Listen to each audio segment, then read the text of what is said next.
Karibuni sana wapendwa watazamaji wetu katika kipindi chenu mkipendacho, kipindi cha Biblia Yasema.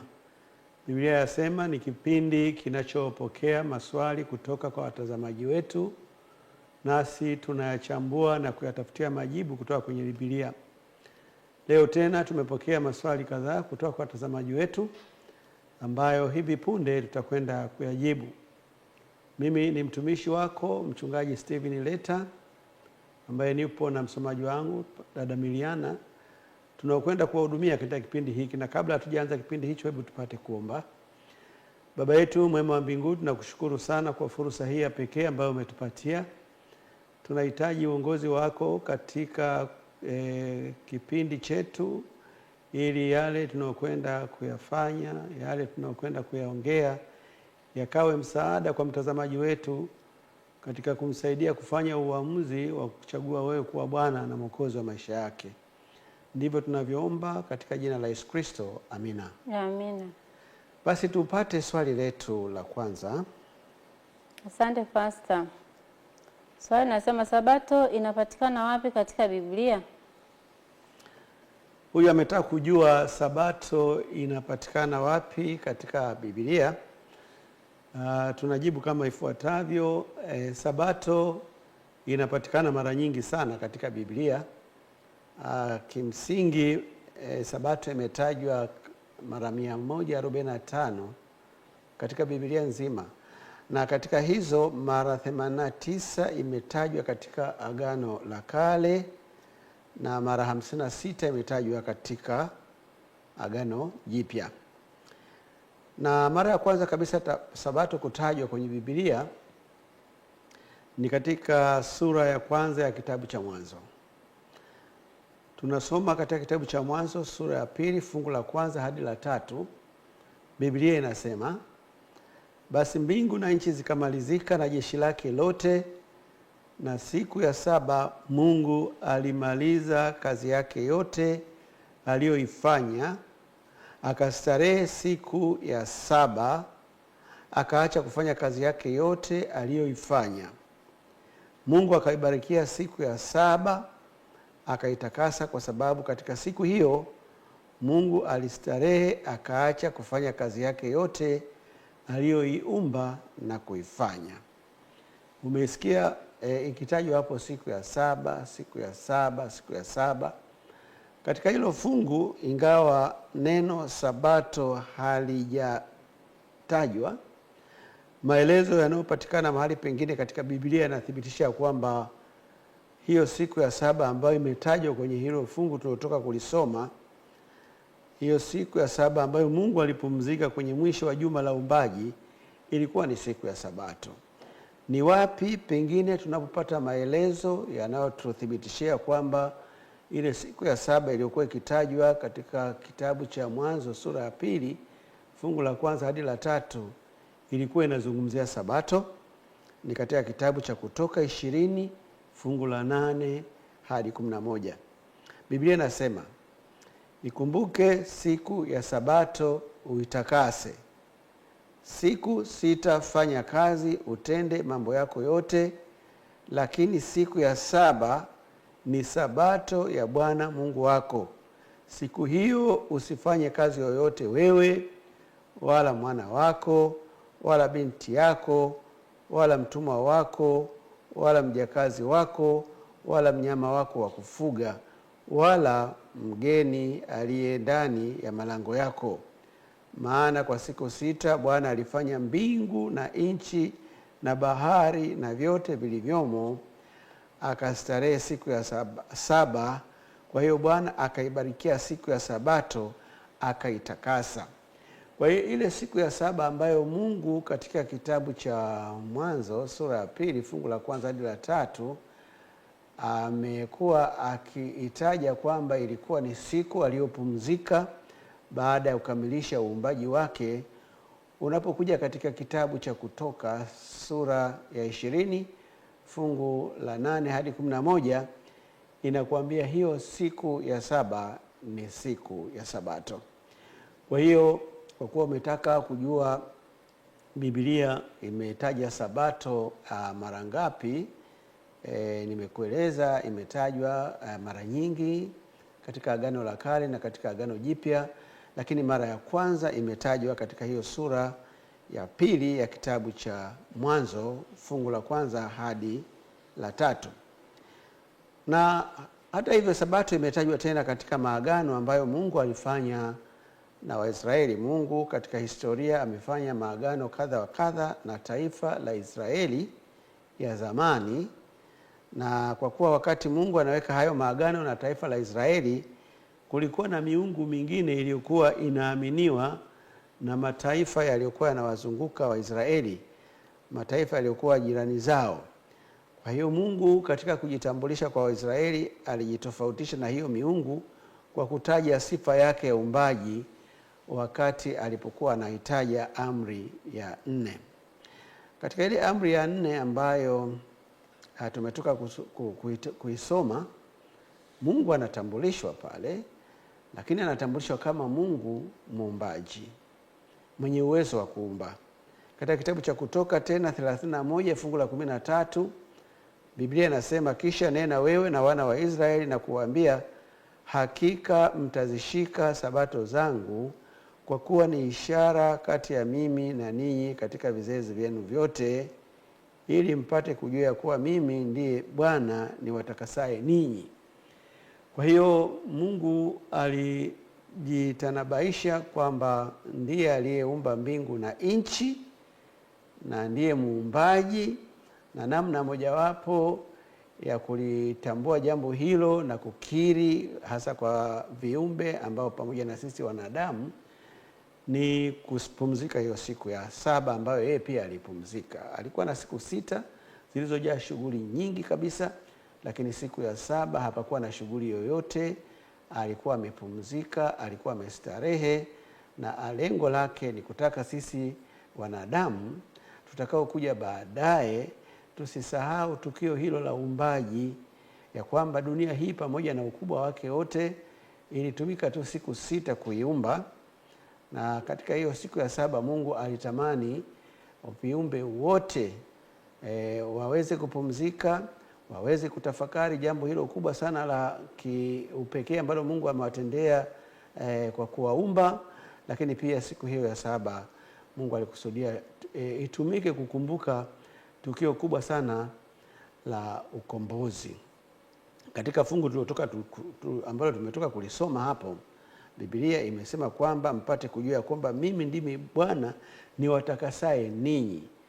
Kwa hiyo kusudi nyingine la kuwepo kwa siku ya mapumziko, siku ya 7 ya juma ambayo ni Sabato, ilikuwa ni kwamba itumike kutafakari ukombozi ambao Mungu ameufanya kwa wanadamu. Mungu anakumbukwa kwa matukio makubwa mawili ambayo ameyafanya kwa wanadamu. Tukio la kwanza ni kuwaumba kwa mfano wake na kwa sura yake, lakini pia ameumba na dunia na vitu vyote vilivyopo. Hayo haijafanywa na mwingine isipokuwa ni huyo Mungu, na Mungu alitaka hilo jambo libaki katika kumbukumbu ya wanadamu, na kwa hiyo akatuwekea Sabato. Lakini sababu ya pili ya Mungu kutuwekea Sabato, siku ya mapumziko, ni sababu ya ukombozi. Baada ya kuanguka dhambini, Mungu ametumia gharama kubwa sana kuja kututafuta na kuturejesha, na hiyo imefanywa katika maisha ya Yesu. Katika maisha yake aliyoishi hapa duniani, aliishi maisha makamilifu akijaribiwa na dhambi. Hiyo ni katika namna ya kututafuta na kutuokoa, na baadaye akafa kifo cha aibu pale msalabani. Ilikuwa namna nyingine ya kulipa gharama ya kutukomboa, ya kulipa adhabu ya mauti iliyokuwa inatukabili. Na hivi sasa Roho Mtakatifu anaendelea mchakato wa kubadilisha tabia na mwenendo wetu ili vifanane na tabia na mwenendo wa kule mbinguni. Haya yote ni ukombozi ambao tunatakiwa tukumbuke kila inapofika siku ya 7. Mungu anasema tena katika kitabu cha Zaburi 96 fungu la 5, maana miungu yote ya watu si kitu, lakini Bwana ndiye aliyezifanya mbingu. Kama unakumbuka kwamba nilikwambia pale awali, Mungu alipokuwa anajitambulisha katika hii dunia, alianza na taifa la Israeli. Aliwachagua Israeli, na kwa kweli sio kwamba aliwachagua tu, aliwataka Waisraeli wamkubalie yeye kuwa ndiye Mungu wao ili awaonyeshe mambo makubwa kwa niaba ya wanadamu wengine.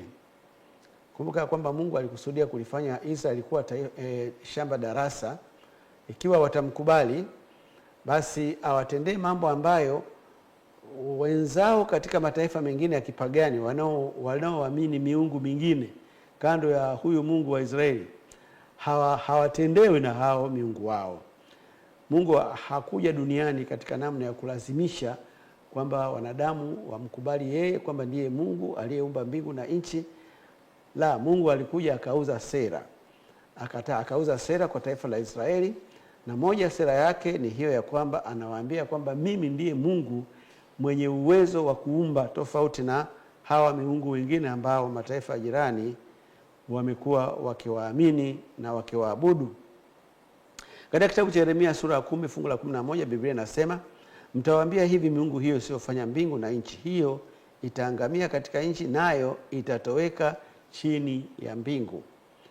Mungu aliwakuta Israeli wakiwa katika hali ya kuabudu miungu mingine ya kigeni, miungu ya kipagani.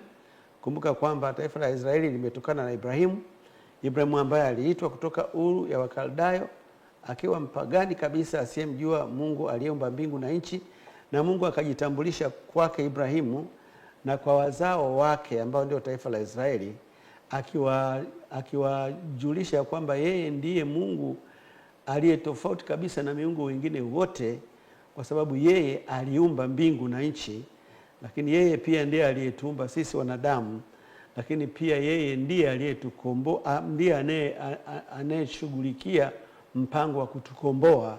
Na kwa hiyo siku ya saba itumike kwa wanadamu kukumbuka uumbaji na kukumbuka ukombozi. Sabato haikuwa kitambulisho cha watu wa Mungu wa nyakati za Agano la Kale peke yake, lakini ilikuwa kitambulisho cha watakatifu wa Mungu wa Agano Jipya na wa nchi mpya pia. Tofauti na dhana ya watu wengi wanaofikiri ya kwamba hii Sabato ilielekezwa tu kwa Waisraeli, jibu ni kwamba ni kweli Mungu aliwataka Waisraeli waitunze Sabato, kwa sababu Waisraeli Mungu aliwachukulia kama shamba darasa la kutolea fundisho ambalo alikusudia liende kwa watu wote. Na kwa hiyo Waisraeli walitakiwa watunze Sabato, lakini na watu wa mataifa mengine walitakiwa waitunze Sabato. Tunapata wapi hayo? Ni katika kitabu cha Isaya 56 fungu la 6 hadi la 7. Biblia inasema, na wageni walioandamana na Bwana ili wamhudumu na kulipenda jina la Bwana, kuwa watumishi wake, kila aishikae Sabato asiivunje na kulishika sana agano langu, nitawaleta hao nao hata mlima wangu mtakatifu na kuwafurahisha katika nyumba ya sala. Makafara yao na dhambi zao zitakubaliwa juu ya madhabahu zangu, kwa maana nyumba yangu itaitwa nyumba ya sala kwa mataifa yote. Kwa hiyo Mungu alikuwa ana mpango na watu wa mataifa yale mengine wanaoamini miungu ambayo haijaumba, miungu ambayo haina uwezo wa kuumba, ambayo Mungu alitambulisha kama ni miungu midhaifu sana. Kama ambavyo fungu tumetoka kulisoma hapa, wageni walikaribishwa kutunza Sabato, na Mungu anasema watakapotunza Sabato makafara yao atayakubali. Yaani zile ibada walizokuwa wanazifanya kwa miungu ya kigeni Mungu atazikubali as long as wanatunza Sabato.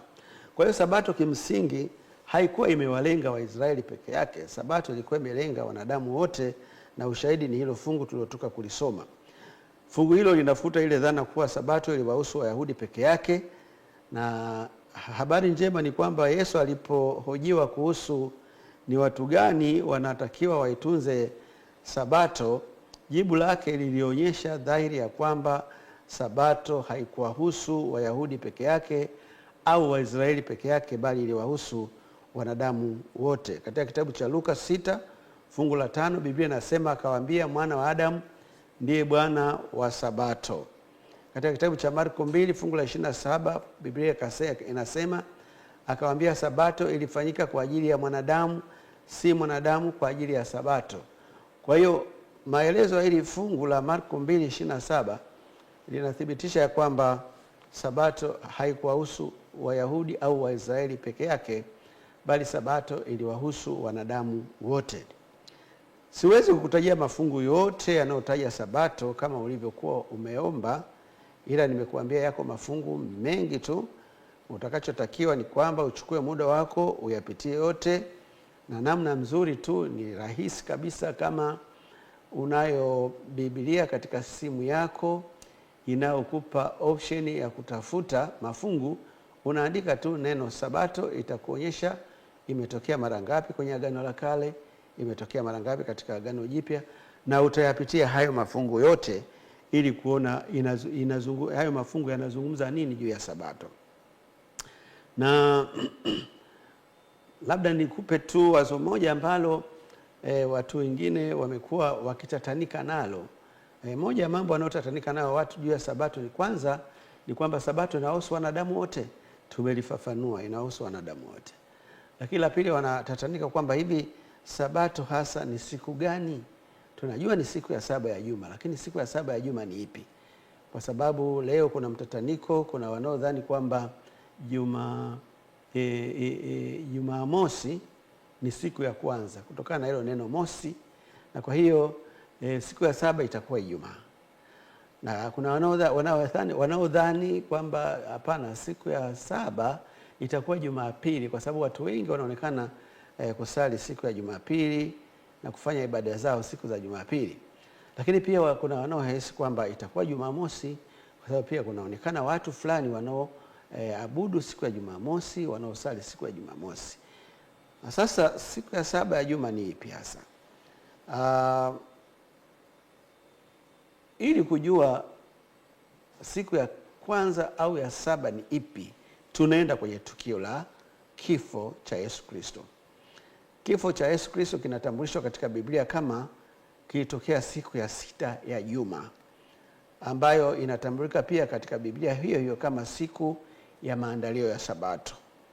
Na kwa hiyo ni kusema kuwa Yesu alikufa siku inayotangulia na siku ya Sabato, yani alikufa Ijumaa, na ndio maana leo tunayo siku ya kukumbuka kifo chake inayoitwa Ijumaa Kuu. Hapo uwe msingi wa uelewa wako na msingi wa kuitafuta siku ya 7 ya juma. Msingi ni upi? Msingi ni siku Yesu aliyokufa. Yesu alikufa siku gani? Yesu alikufa Ijumaa. Na siku inayofuata hiyo siku aliyokufa inaitwaje? Inaitwa siku ya Sabato. Hebu tusome katika kitabu cha Luka 23 fungu la 50 mpaka 56. Natazama, akatoka mtu mmoja jina lake Yusufu, ambaye ni mtu wa baraza, mtu mwema, mwenye haki, wala hakulikubali shauri na tendo lao. Naye ni mtu wa Arimathaya, mji mmoja wa Wayahudi, tena anautazamia ufalme wa Mungu. Mtu huyo alikwenda kwa Pilato, akataka kupewa mwili wa Yesu. Akaushusha, akauzinga sanda ya kitani, akauweka katika kaburi lililochongwa mwambani, ambalo hajalazwa mtu bado ndani yake. Na siku ile ilikuwa siku ya maandalio. Siku hiyo ambayo Yesu alikufa na huyu ndugu yetu akauomba huo mwili wa Yesu ilikuwa ni siku ya maandalio, na Sabato ikaanza kuingia. Kwa hiyo unajua kwamba Sabato ni hiyo siku inayofuata baada ya Ijumaa. Na wale wanawake waliokuja naye toka Galilaya walifuata, wakaliona kaburi na jinsi mwili wake ulivyowekwa, wakarudi wakafanya tayari manukato na marhamu. Na siku ya Sabato, yani hiyo siku inayofuata Ijumaa, walistarehe kama ilivyoamriwa. Kwa hiyo siku waliostarehe kama ilivyoamriwa ni siku ya Jumamosi. Na kwa maana hiyo Jumamosi ni siku ya 7 ya juma. Jumamosi ni siku ya Sabato. Na hayo sio maelezo yangu, ni maelezo ya Biblia, kwa sababu imetutoa kwenye siku ya Ijumaa ambayo Yesu amekufa, ikatuelekeza kwamba walimpeleka makaburini, na baada ya kuhakikisha kwamba amewekwa pale kaburini na jiwe limefungwa, wakaondoka wakarudi nyumbani. Siku inayofuata hawakuja kabisa kaburini. Walipumzika kwa sababu ilikuwa ni siku ya Sabato. Kwa hiyo kwa maelezo hayo hapo juu, Sabato ni Jumamosi, maana ndio siku ambayo wale wanawake walifanya tayari manukato na marhamu na walipumzika kama ilivyokuwa imeamriwa kwenye Biblia. Nawashukuruni sana kwa kufuatilia. Tunaenda kwa mapumziko kidogo, na baada ya kuwa tumepumzika kidogo tutarejea kuangalia maswali mengine tuliyoyapata. Tulia mahali ulipo.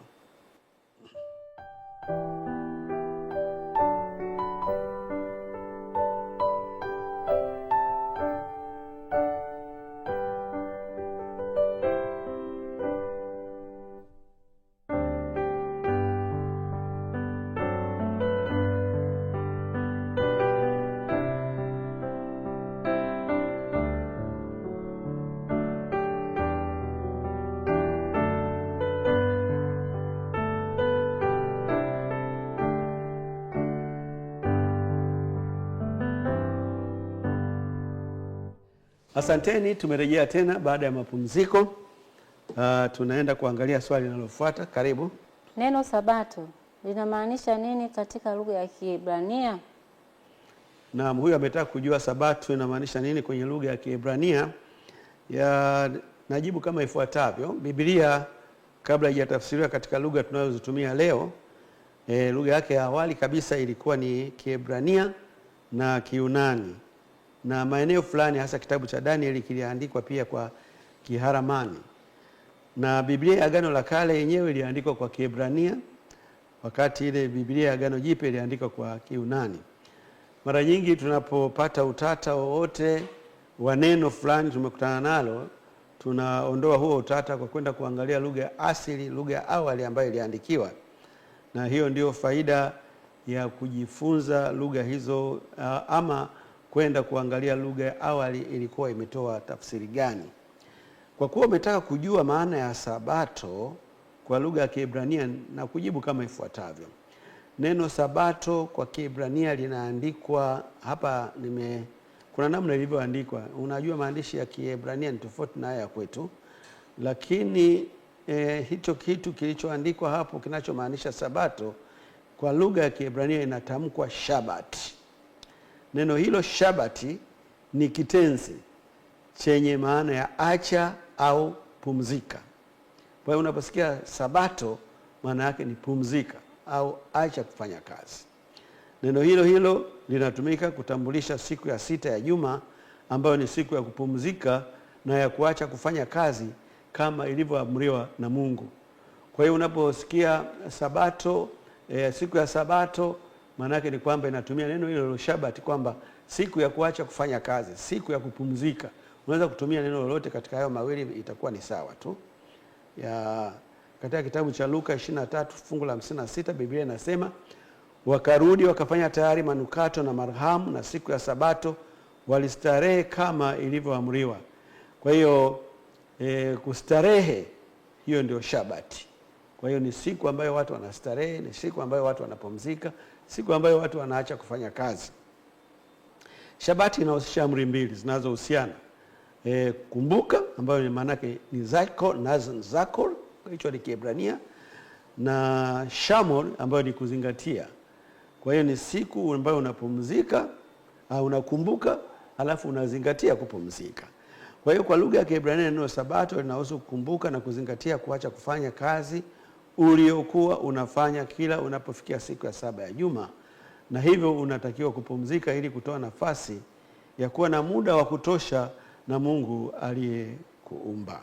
Hayo ndio maelezo mafupi juu ya Sabato kwa lugha ya Kiebrania. Karibu kwa swali linalofuata. Asante. Kwa nini Mungu alifanya Sabato kuwa siku ya mapumziko? Huyo anauliza swali lenye tafakuri sana. Nataka kujua kwa nini Mungu alifanya Sabato kuwa siku ya mapumziko.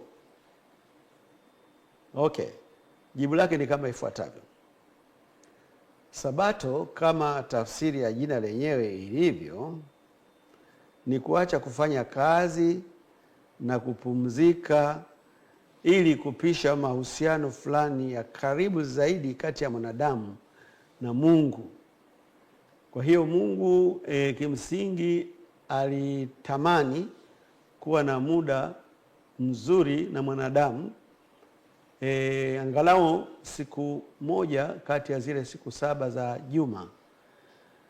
na ndio maana akaweka Sabato au akaweka hayo mapumziko. Kilichomsukuma zaidi ni kwamba anahitaji kuwa na muda na mwanadamu, muda wa kuongea naye, muda wa kumshauri, muda wa kusikiliza changamoto alizonazo, muda wa kupokea shukrani alizonazo kama zipo. Na hiyo kwa Mungu aliona inahitaji kuwa na muda ambao hauna mwingiliano na mambo mengine. Angeweza kuchukua muda wa kumsikiliza mwanadamu na kupokea shukrani zake, huku huyu mwanadamu akaendelea na shughuli zake zingine, lakini kwa hekima yake akagundua kwamba hilo jambo haitakuwa na tija sana.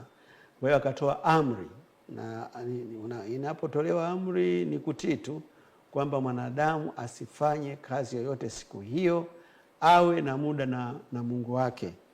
Wewe na mimi ni mashahidi ya kwamba moja ya vitu vinavyolalamikiwa sana katika mahusiano ni kukosekana kwa muda. Wanandoa hawana muda wa kukaa pamoja wakaongea, wazazi na watoto hawana muda wa kukaa pamoja wakaongea, wafanyakazi na mwajiri hawana muda wa kukaa pamoja wakaongea. Na ili kuondokana na hiyo shida, Mungu alitoa siku nzima ya kukaa na wanadamu ili apate kuongea nao. Mungu alifanya Sabato kuwa siku ya mapumziko kwa kuwa ilikuwa siku aliyomaliza kufanya kazi yake ya kuumba dunia na vyote vilivyomo ndani yake. Sababu nyingine ya kwa nini aiweke siku hiyo ya saba, pengine ndio swali la muulizaji wetu, kwa nini asiweke siku ya tatu, siku ya nne? Mungu alikuwa na utaratibu ya kwamba alipoanza kuumba aliweka utaratibu, kila siku kunakuwa na tukio maalum, na alipanga ya kwamba hayo matukio ya uumbaji yafululize. Yaani anaenda siku ya kwanza, ya pili, ya tatu mpaka ya sita, na itakapofika siku ya sita au amekamilisha yote aliyokuwa amekusudia kuyafanya katika uumbaji wake. Na ndipo ilivyotokea. Baada ya siku sita uumbaji ukakamilika, na sasa alikuwa amepanga kwamba siku inayofuata ambayo itakuwa ni siku ya saba kusiwe na kazi yoyote kwake yeye mwenyewe, asiwe na kazi ya kufanya, lakini pia kwa mwanadamu, kwa sababu katika uumbaji wake Mungu mdau wake namba moja ni mwanadamu. Unapozungumza mdau, nafikiri unanielewa, mtu ambaye anaweza kushare naye mawazo, kwa sababu Mungu, mwanadamu aliumba kwa mfano wa Mungu, na kwa maana kwamba sisi tunaweza tukaongea na Mungu, tukashauriana naye, tukamuuliza maswali, akatupa maelekezo. Yeye alikusudia kwamba baada ya kukamilisha huo uumbaji kuwe na siku maalum ambayo anakaa na huyu kiumbe anayeitwa mwanadamu. Na kwa hiyo ikawa hivyo, ya kwamba ametaka kujua kwamba kwa nini Mungu aliweka siku ya kupumzika, kwa nini Mungu aliweka siku ya Sabato. Ni hivyo, ilikuwa ni siku kwa ajili ya kuimarisha mahusiano. Kitabu cha Mwanzo 2 fungu la 1 hadi la 3, Biblia inasema, basi mbingu na nchi zikamalizika na jeshi lake lote, na siku ya saba Mungu alimaliza kazi yake yote aliyoifanya, akastarehe siku ya saba, akaacha kufanya kazi yake yote aliyoifanya. Mungu akaibarikia siku ya saba, akaitakasa, kwa sababu katika siku hiyo Mungu alistarehe, akaacha kufanya kazi yake yote aliyoiumba na kuifanya.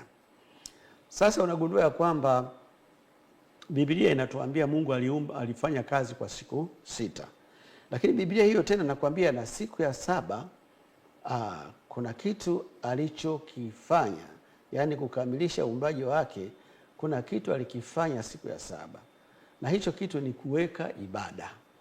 Siku ya saba Mungu alizindua ibada, ibada ambayo mwanadamu alipewa kama zawadi, kwamba hii itakuwa ni zawadi yako maisha yake yote. Inapofika siku ya saba, usisahau kufanya ibada. Na ibada maana yake nini? Ni kuacha shughuli zako zote na kuketi miguuni pa Mungu na kumsikiliza Mungu anataka nini. Na wewe pia unapata nafasi ya kumweleza Mungu changamoto zako, mnabadilishana mawazo pale, mnayajenga, mnamaliza, mnaendelea na shughuli zingine siku ya wiki nyingine inayokuja. Kwa hiyo ibada iliingizwa hapo siku ya saba ya juma. Haikuingizwa siku ya kwanza wala ya pili, ya tatu wala ya sita. Ni siku ya saba ndipo Mungu aliintroduce ibada pale kwa wanadamu. Na kuna baadhi ya watu wangeona wanasema kwamba mbona hatuoni Mungu akiweka ibada pale? Ni kama amejipumzikia tu yeye mwenyewe. Mungu hakuwa amepumzika yeye mwenyewe. Yeye mwenyewe alipumzika, na huyo mwanadamu pia alipumzika, na viumbe pia walipumzika, wakawa kwenye ibada. Hiyo siku ya saba Mungu aliitenga kwa ajili ya ibada, sio kupumzika tu kama vile sikukuu hivi au siku ya hofu. Haikuwa tu siku ya hofu, ilikuwa ni siku ya ibada. Kwa mara ya kwanza katika sayari hii ibada ilifanyika siku ya 7 ya juma la uumbaji. Katika kitabu cha Kutoka 20 fungu la 8 hadi 11 tunaona tena Mungu akirejea pale kuelezea swala la ibada. Ikumbuke siku ya Sabato itakase, siku 6 fanya kazi, utende mambo yako yote, lakini siku ya 7 ni Sabato ya Bwana Mungu wako. Siku hiyo usifanye kazi yoyote, wewe wala mwana wako wala binti yako wala mtumwa wako wala mjakazi wako wala mnyama wako wa kufuga wala mgeni aliye ndani ya malango yako, maana kwa siku 6 Bwana alifanya mbingu na nchi na bahari na vyote vilivyomo, akastarehe siku ya 7. Kwa hiyo Bwana akaibarikia siku ya Sabato akaitakasa. Angalia hapa, Mungu anapokuja kuongea na wana wa Israeli anawapatia Sabato. Anawakumbusha kwamba hii Sabato hii sio kwamba ndio mnaanza nayo nyie. Hii ndio siku, hii ndio ibada ambayo nilifanya nilipokamilisha uumbaji. Kwa hiyo ibada ya Sabato ilianza siku ile Mungu alipokamilisha uumbaji na siku ile ya 7 ya juma, na ikaendelea hivyo katika karne zote mpaka inakuja kuwakuta wana wa Israeli. Kwa hiyo hiyo ndio sababu ya Mungu kuanzisha ibada. Ilikuwa ni mpango wa Mungu kuwa wanadamu wafanye ibada yao ya kila juma ifikapo siku ya 7 ya juma, ili pamoja na kupata fursa ya kumshukuru Mungu kwa uumbaji, ibada hiyo pia itumike kukumbuka ukombozi utakaoletwa na kifo cha Kristo Yesu. Katika kitabu cha Mwanzo sura ya 4 fungu la 1 hadi la 4, Biblia inasema, Adamu akamjua Hawa mkewe, naye akapata mimba akamzaa Kaini. Akasema, nimepata mtoto mwanaume kwa Bwana. Akaongeza akamzaa ndugu yake Habili. Habili alikuwa mchunga kondoo na Kaini alikuwa mkulima wa ardhi. Ikawa hatimaye Kaini akaleta mazao ya ardhi sadaka kwa Bwana. Habili naye akaleta wazao wa kwanza wa wanyama wake na sehemu zilizonona za wanyama. Bwana akamtakabali Habili na sadaka yake, bali Kaini hakumtakabali wala sadaka yake. Kaini akaghadhibika sana, uso wake ukakunjamana. Hapa tunakutana na tukio la ibada. Watoto wa Adamu na Eva walifundishwa na wazazi wao kuitunza Sabato, kuwa na ibada inayofanyika kila mwisho wa juma. Na hapa tunawaona wakifanya ibada ambayo imefungamanishwa na utoaji wa dhabihu au makafara. Walielekezwa kwamba wakati wakisubiri Yesu kuja duniani, ambaye atakuja kufa badala yao na hivyo kuwarejesha tena hali yao ya mwanzo ya kutokuwa na dhambi, watakuwa wakichinja wanyama kama sehemu ya ibada yao. Sasa huyu kaka mkubwa Kaini akataka kubadilisha utaratibu, akaja na mazao ya shambani. Ilikakataliwa jambo hilo, lakini yule Abeli akakubaliwa kile alichokifanya. Hii inatufundisha nini? Hii inatufundisha wazo lile ya kwamba ibada inalenga kuwa mahali ambapo kumbukumbu za ukombozi zitakuwa zikiendelezwa, mahali ambapo waliokombolewa wataendelea kumshukuru Mungu kwa huo ukombozi. Na kwa hiyo jambo hilo lilianza tu walipokuwa wametoka pale bustani ya Eden, na likaendelea hivyo katika miaka yote. Kwa hiyo Mungu anapotuwekea siku ya kumwabudu, anakusudia pia iwe siku ya kututakasa, ya kuendelea kututakasa, maana sisi tunaendelea na mchakato, lakini siku ya kumshukuru kwa ukombozi ambao ametufanyia kupitia Yesu Kristo. Unapoacha ibada, unakosa mahali pa kufanyia hayo mambo, pa kumshukuru Mungu kwa uumbaji na pa kumshukuru Mungu kwa ukombozi. Tupatie swali jingine. Asante. Ni lini Sabato ilianzishwa? Tunayo maswali ya mfululizo wa Sabato tumeweka mahali pamoja. Utaona kama mengine yanafanana, lakini huyu anataka kujua Sabato ilianzishwa lini. Ninadhani amekutana na watu wanaosema Sabato ilianzishwa baadaye sana, labda kwa Waisraeli ndio waliokuwa wanaitunza Sabato, lakini huko nyuma Sabato haikuwepo. Sasa ninajibu kama ifuatavyo. Sabato ilianzishwa siku ya 7 ya juma la uumbaji baada ya Mungu kumaliza kazi yake yote aliyokuwa anaifanya. Tafsiri ya neno sabato kwa lugha ya asili ya Kiebrania ni kitenzi pumzika au acha kufanya kazi. Baada ya kuwa amefanya kazi ya kuumba dunia kwa siku 6, Mungu alipumzika siku ya 7. Na hivyo kuanzisha utaratibu wa kufanya ibada kila ifikapo siku hiyo ya 7 ya juma. Na ukumbuke ya kwamba ingawa lugha inayotumika ni kwamba Mungu alipumzika, hiyo haimaanishi kwamba Mungu alikuwa amechoka, kwa sababu Mungu hawezi kuchoka. Lakini Mungu alitaka kutufundisha sisi wanadamu tunaochoka ya kwamba tunahitaji kupumzika. Kwa hesabu zake alivyotuangalia kwamba ukifanya kazi siku ya kwanza, ya pili, ya tatu, ukafanya kikamilifu kabisa, ukifika siku ya 6 unakuwa umechoka, unahitaji kupata nguvu mpya. Na hiyo nguvu mpya unaipata kwa kupumzika na kwenda kwenye ibada. Huyo ni Mungu mwenye akili sana. Shida ni kwamba sisi tulio wanadamu tunafikiria tumsahishe Mungu. Unawezaje kumsahisha yule aliyekuumba? Hata wanadamu wanapotengeneza vifaa vyao wanaelekeza kwamba hii gari baada ya kutembea kwa mwendo fulani inatakiwa iende ikafanyiwe service. Unawezaje kushindana na huyo aliyetengeneza gari alafu unaipeleka service kwa muda unaotaka wewe mwenyewe? Kwa hiyo wewe, ili ufanyiwe service, anayejua muda unaotakiwa wewe ufanyiwe service ni huyo aliyekutengeneza, huyo aliyekuumba, ambaye ni Mungu. Kwa hiyo Mungu aliweka utaratibu wa mapumziko na utaratibu wa ibada katika namna ya kufanyia service mwili wako. Zaburi 33 fungu la 6 na la 9, Biblia inasema, kwa neno la Bwana mbingu zilifanyika na jeshi lake lote kwa pumzi ya kinywa chake. Maana yeye alisema ikawa, na yeye aliamuru ikasimama. Kwa hiyo haina ubishi kabisa kwamba yeye aliyetoa utaratibu wa mapumziko kwa mwanadamu, aliyetoa utaratibu wa ibada kwa mwanadamu, anamfahamu vizuri zaidi mwanadamu kuliko yeye mwanadamu mwenyewe anavyojifahamu. Uwezo huu wa kuumba ndio unaotofautisha Mungu na viumbe wengine ambao hawana uwezo wa kuumba. Fikiria Mungu anao uwezo wa kuumba. Fikiria Mungu anao uwezo wa kuokoa. Na uwezo ambao viumbe wengine wanaojinasibu, wanaodai kwamba wao ni miungu hawana. Katika ulimwengu wa kipagani kuna miungu wengi sana, na hasa katika ulimwengu ambao Wayahudi, Waisraeli walijikuta nao, kulikuwa na miungu mingi sana. Kule Misri walipokuwa utumwani kulikuwa na miungu mingi sana. Kule Uru wa Kaldayo kulikuwa na miungu wengi sana. Lakini hao miungu wote hawana hiyo sifa ya kufanya nini?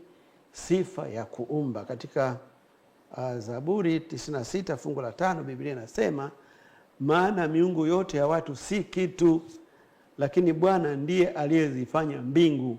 Kwa nini Mungu anawazodoa miungu wengine wote? Anasema wale sio kitu. Sio kitu kwa sifa moja tu, kwamba hawajawahi kuumba kitu chochote. Na tunapozungumzia kuumba, tunazungumzia kitu tofauti na kile kinachofanywa na wanadamu. Fundi seremala anaweza akachukua mbao na misumari akaunganisha, akatengeneza kiti, akatengeneza mlango na akajiita kwamba ameumba. Sasa hapo hakuna kitu ulichofanya cha kumfikia Mungu, kwa sababu Mungu aliumba wakati hakuna mbao, hakuna kiti, hakuna randa, hakuna chochote. Anatamka tu kwamba anataka kiwepo kiti hapa kilichokamilika, na kiti kinatii, kinatokea, kinakuwepo. Hiyo mbao iliyotengenezea miti imetoka wapi? Ni Mungu, ndio uwezo wa Mungu huo. Hii dunia yote unayoiona na vitu vyote hivi alitamka tu vikatokea. Vilitokea wapi? Aliwezaje kuvitoa huko vilivyokuwepo mpaka vikaanza kuonekana? Huo ndio uwezo Mungu tu anao. Na ndio maana Mungu anadai kuabudiwa. Yaani anaposema acheni kufanya kazi zenu, mtulie kabisa ili niweze kuongea na nyinyi, munipe shukurani kwa haya mambo makubwa niliyowatendea. Ana haki hiyo. Na kwa hiyo hao wengine wote wanaotafuta kuabudiwa wakati ambapo kwa kweli hawajawahi kufanya lolote la maana, hao hawana haki hiyo. Tofauti ya Mungu wa kweli aliyeumba mbingu na nchi na hao wengine ambao hawajaumba ni siku ya ibada. Wakati Mungu aliyeumba mbingu na nchi huabudiwa siku ya 7, kukumbuka uumbaji wake, Wale wengine wasioumba hufanya ibada siku nyingine sio ya saba, kwa kukumbuka mambo mengine ambayo si umbaji. Sasa hapa elewa kitu kimoja. Ukitaka kumtrace Mungu aliyeumba mbingu na nchi, ambaye aliumba kwa uwezo ambao miungu wengine hawana, huyo Mungu anapatikana siku ya saba ya juma. Siku ya Jumamosi ndio siku ambayo anaacha kufanya kazi zake zote, anatulia akiongea na wanadamu aliowaumba kwa mfano wake. Lakini ukitaka kuwatafuta hawa miungu wengine ambao hawajaumba mbingu na nchi, siku yao ya kuabudiwa ni nje ya siku ya saba. Kwa hiyo ukikuta kuna wanaoabudiwa siku ya kwanza ya juma, wanaoabudiwa siku ya sita, siku ya tano, elewa ya kwamba hao ni wale miungu ambao hawajaumba.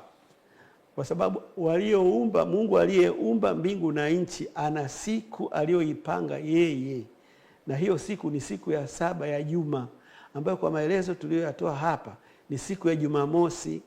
Kwa sababu kwa nini inakuwa siku ya Jumamosi? Inakuwa siku ya Jumamosi kwa sababu siku Yesu aliyofufuka inaitwa siku ya kwanza ya juma, na hiyo siku inajulikana kama ni Jumapili.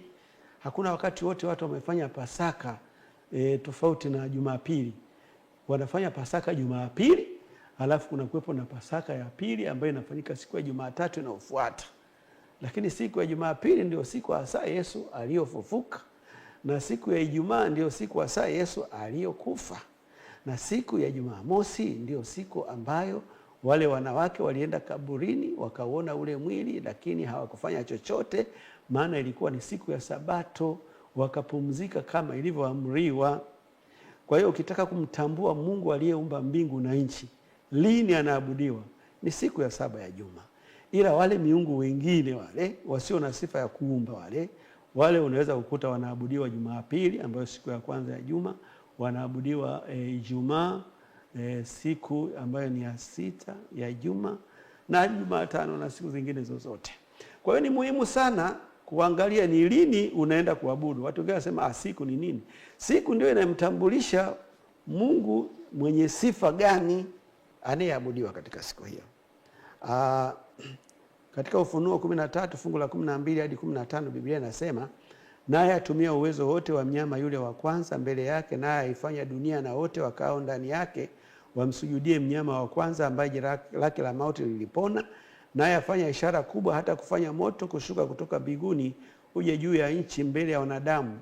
Naye awakosesha wale wakao juu ya nchi kwa ishara zile alizopewa kuzifanya mbele ya huyo mnyama, akiwaambia wakao juu ya nchi kumfanyia sanamu yule mnyama aliyekuwa na jeraha la upanga, naye akaishi.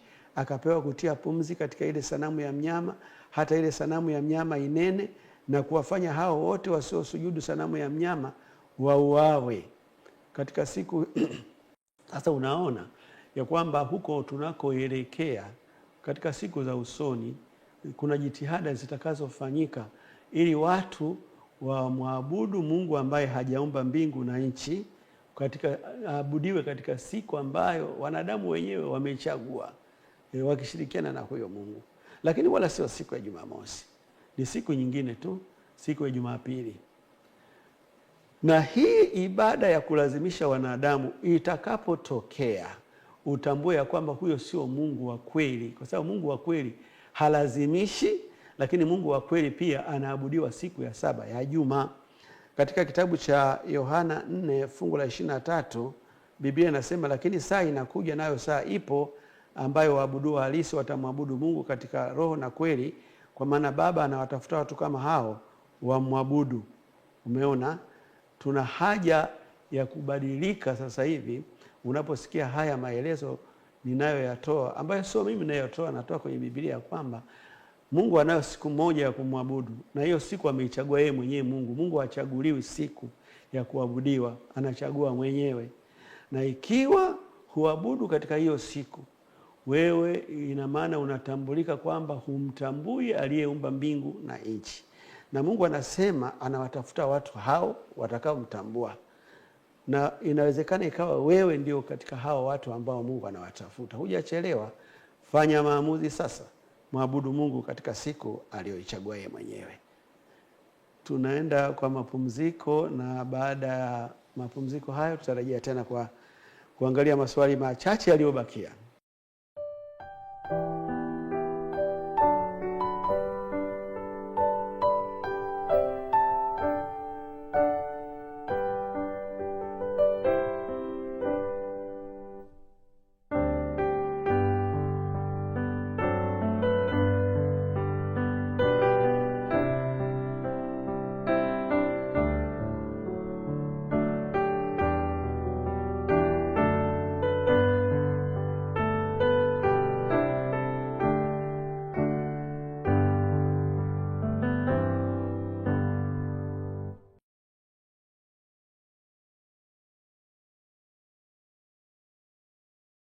Asante sana. Tumerejea baada ya mapumziko ya muda mfupi na tunaangalia swali moja kutoka kwa dada. Tusomee swali hilo. Katika kitabu cha Mwanzo ni tukio gani linalohusiana na Sabato? Katika kitabu cha Mwanzo yapo matukio mengi yanayohusiana na Sabato, lakini tukio la kwanza ni ule wakati Mungu alipomaliza kuumba dunia. Biblia inatuambia kwamba alipumzika na kuacha kufanya mambo yake yote, akaitenga hiyo siku ya saba kwa kuibariki na kuitakasa ili iwe tofauti na siku zile zingine. Na hiyo tunapata katika kitabu cha Mwanzo 2:1-3 pale Biblia inaposema, basi mbingu na nchi zikamalizika na jeshi lake lote, na siku ya saba Mungu alimaliza kazi yake yote aliyoifanya, akastarehe siku ya saba, akaacha kufanya kazi yake yote aliyoifanya. Mungu akabarikia siku ya saba, akaitakasa, kwa sababu katika siku hiyo Mungu alistarehe, akaacha kufanya kazi yake yote aliyoiumba na kuifanya. Kwa hiyo kuanzia wakati huo, siku hiyo ya saba ikawa imetengwa kwa jukumu la kuabudu. Baada ya siku hiyo ya saba ya juma, hapakuwa na siku ya 8, bali ilianza tena siku ya kwanza ya juma linalofuata, ambayo ilikuwa siku ya kazi, maana haikutakaswa. Kwa hiyo tambua ya kwamba Mungu amezitofautisha hizi siku. Katika siku 7 za juma, siku 6 za kwanza ni za kawaida sana, na hizo wamepewa wanadamu wafanye chochote wanachokifanya, japo yale mema tu. Na siku moja ile ya 7, hii ni ya tofauti sana. Hii siku Mungu ameibariki, hii siku Mungu ameitakasa. Huwezi kuona kwa macho yako huo utakaso ambao Mungu ameutakasa kwenye siku ya Jumamosi, au baraka ambao Mungu ameweka katika siku ya Jumamosi. Huo unaonekana kwa hali ya kiroho, kwa imani tu. Na kwa hiyo unapofika hiyo siku ya 7, wajibu wako kama ni mtu unayempenda na kumheshimu Mungu ni kupumzika na kumwabudu Mungu wa mbinguni. Halafu hiyo siku ikipita, unaanza siku ya kwanza. Watu wengi hawajiulizi kwa nini hizi siku za juma zimekuwa 7 tu, kwa nini sio 8?